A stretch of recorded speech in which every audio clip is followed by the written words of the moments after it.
Hey Astro Babes, this is Ashley of More Than Your Sun Astrology. In this video, I'm going to break down the astrology of the Trump assassination attempt and let you know what you need to know about how the same astrology can show up for you in your life. Because I value your time, we're going to do this in 10 minutes or less. Before we start, please take a moment to subscribe to my channel so that you continue to get updates on what to expect. Let's get into it. There are two pieces to astrology that we look at when we want to figure out how what's happening up above with the planets can influence our individual experiences down here below the heavens. The first thing we look to are the transits. Transits are a real-time snapshot of what the planets are doing. Transits affect the collective. Every single person is experiencing the same transits. If today the sun is in the sign of Cancer, the sun is in the sign of Cancer for every single person. And we're all influenced by the sun in Cancer. Now, depending on where the planet is aligning with your personal chart determines how your experience of the transit might be different than someone else's. Which brings me to number 2 of what we look at, your personal birth chart. So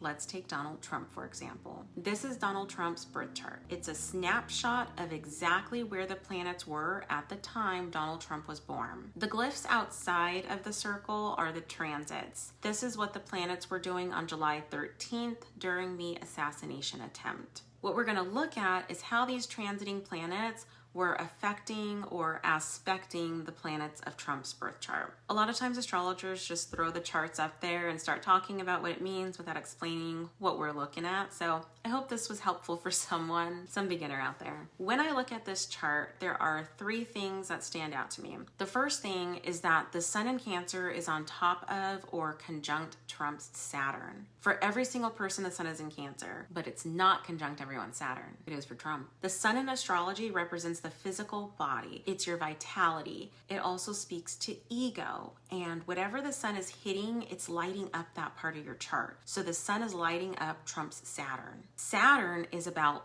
learning lessons. And a lot of time they can be karmic lessons. It's about discipline and where we need to take responsibility. Now, this might be unpopular opinion, but I'm going to say it anyway. Having the sun on your Saturn during the time of an event as significant as an assassination attempt on your life, on your vitality, on your physical body, to me is some sort of karma for lack of accountability for actions that have been done in the past. There it is.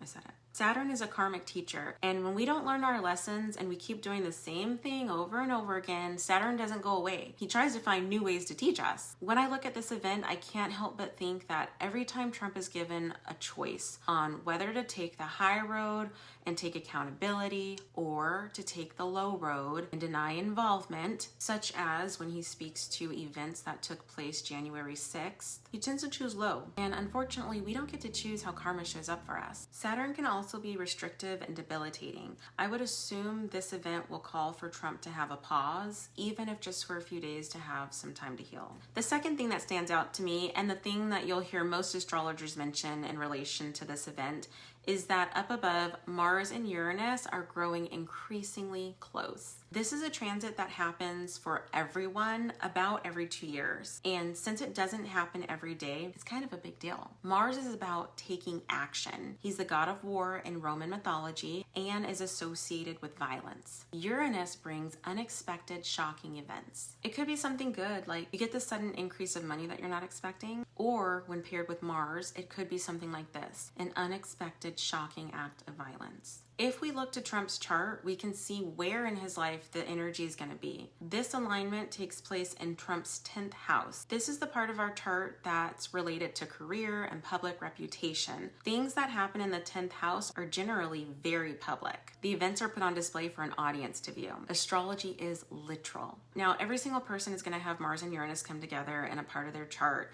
And it's not going to be something bad for everyone. It depends on how it's hitting your specific natal planets, but this is like trip and fall type energy. So I would try to be more mindful and aware that this is the energy from now through the end of next week, and I wouldn't be running down any stairs. If you're chopping up food, be very mindful of where your hands are so you don't accidentally cut yourself. Cutting is a Mars topic. And if you normally lift 20 pounds at the gym, this isn't one of those weeks to try to strain yourself lifting 40. Obviously, we can't live in a bubble, but we can be mindful of the energy to try to work with it and slow ourselves down a little bit. Now, there are some good things that can happen with Mars and Uranus. When they came together 2 years ago, my family was looking to move into a bigger house and in a new area. I wanted to move before August of that year so that my kids could start school in the new location. I looked for houses for months with no luck, and here's where Mars-Uranus comes in. Mars and Uranus last came together in August of 2022. We went and looked at a house early July, and were told we could move in at the end of the month so that we could be there August 1st. I literally couldn't believe it. We moved into this house that I'm in now July 30th of 2022. That's Mars. It happened quick. Mars is literally quick action, and it was completely unexpected. That's the Uranus. So we can see how Uranus is a wild card. It's unpredictable, and it can literally go either way. If you're interested in learning more about where this transit may show up for you, you can book a personal reading on my website, mtysastrology.com.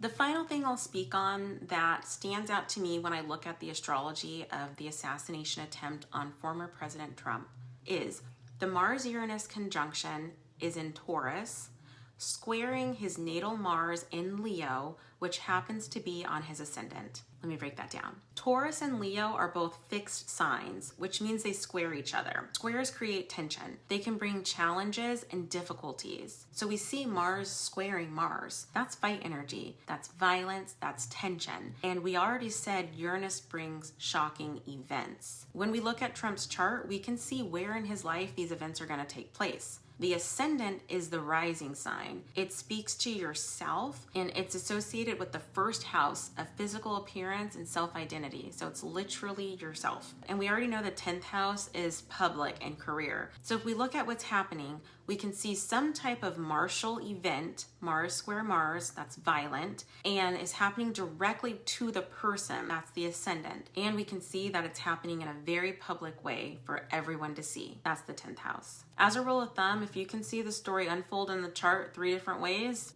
that's the story. This is the story.